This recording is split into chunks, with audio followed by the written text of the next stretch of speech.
قرآن پاک کے اندر اللہ پاک فرماتے ہیں فتہجد بہ نافلۃ لک عسیٰ ان یبعثک ربک مقاما محمودا۔ دیکھو یہاں تہجد کا ذکر اللہ پاک نے کیا کہ آپ تہجد ادا کیجئے جو نفل ہے، اس کے ذریعے آپ مقام محمود پہ اللہ پاک آپ کو بلند مرتبہ عطا فرمائیں گے۔ تو یہ تہجد کی فضیلت قرآن پاک میں بھی آئی ہے اور احادیث مبارکہ کے اندر بھی تہجد کی فضیلت آئی ہیں۔ اتنے تہجد کے فضائل آئے ہیں اور علماء نے ان کی تشریحات کی ہیں کہ اگر میں بیان کرنا شروع کر دوں تو آپ یہ ویڈیو آپ کہیں گے بہت لمبی ہو گئی، لہٰذا تھوڑے سے میں فضائل بیان کر دیتا ہوں تہجد کی نماز کے۔ تہجد کا جو ہے ٹائم، تہجد کی رکعتیں اور تہجد پڑھنے کا طریقہ، یہ نفل نماز ہے۔ انشاءاللہ اس ویڈیو کے اندر ہم تفصیل سے یہ ساری چیزیں ڈسکس کریں گے اور آپ کو بتائیں گے انشاءاللہ۔ تو آپ نے یہ ویڈیو جو ہے آخر تک دیکھنی ہے اور اس بات کو سمجھنا ہے کتنی اہمیت والی یہ نماز ہے۔ فرض نماز کے بعد، فرض جو 5 نمازیں ہیں فجر، ظہر، عصر، مغرب، عشاء، ان فرض نمازوں کے بعد سب سے زیادہ جو نفل نمازوں میں اہمیت کی حامل ہے وہ یہ تہجد کی نماز ہے، تہجد کی نماز ہے فرض نمازوں میں۔ تو نبی علیہ الصلاۃ والسلام اس کا اہتمام فرمایا کرتے تھے اور آپ علیہ الصلاۃ والسلام تہجد کی نماز پڑھا کرتے تھے۔ چہروں کو روشن بنانے والی یہ نماز ہے، جسم کی بیماریوں کے لیے یہ شفا کا سبب یہ نماز ہے، اور کسی کے دل میں آپ کی محبت ڈالنے والی، آپ کا چہرہ دیکھے اور آپ کو محب بنا لے تو یہ نماز پڑھیے۔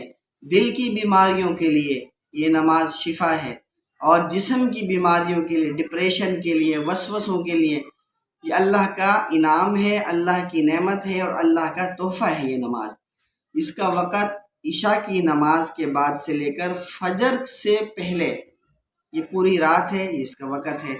اس میں افضل ترین جو وقت ہے وہ آدھی رات کے بعد والا وقت ہے، آدھی رات کے بعد والا وقت، یعنی کہ اخیر رات کا حصہ جو ہے وہ افضل ترین ہے۔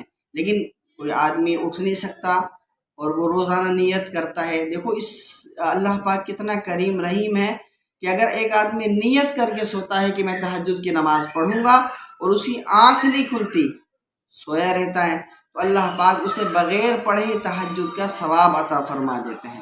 عشاء کی نماز کے بعد سے فجر کی جو ہے نماز سے پہلے تک، یعنی کہ اذان سے ٹائم داخل ہونے سے پہلے تک اس کا وقت ہے۔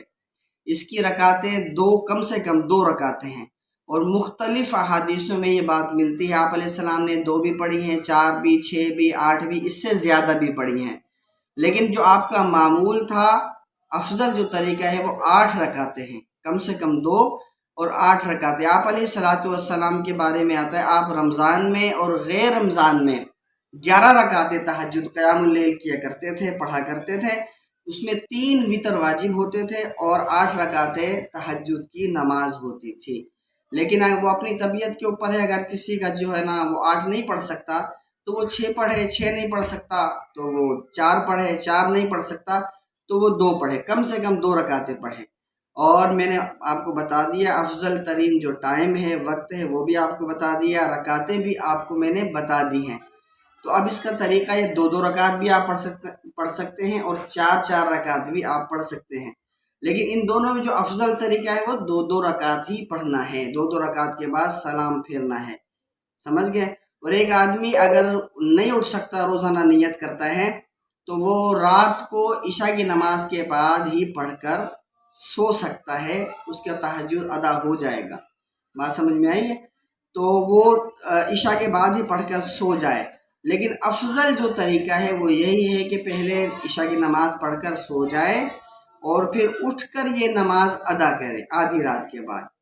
جس وقت مرغے اذان دیتے ہیں وہ تہجد کا وقت ہوتا ہے، اور اس وقت جو ہے فرشتوں کا نزول ہوتا ہے، اللہ کی رحمتیں، وسعتیں، برکتیں نازل ہوتی ہیں، اور اللہ آسمانی دنیا پر، دیکھو کتنے اللہ پاک مہربان ہیں اپنے بندوں پر، اس وقت اللہ پاک آسمانی دنیا پر آ کر اعلان ندا کرتے ہیں، ہے کوئی پریشان؟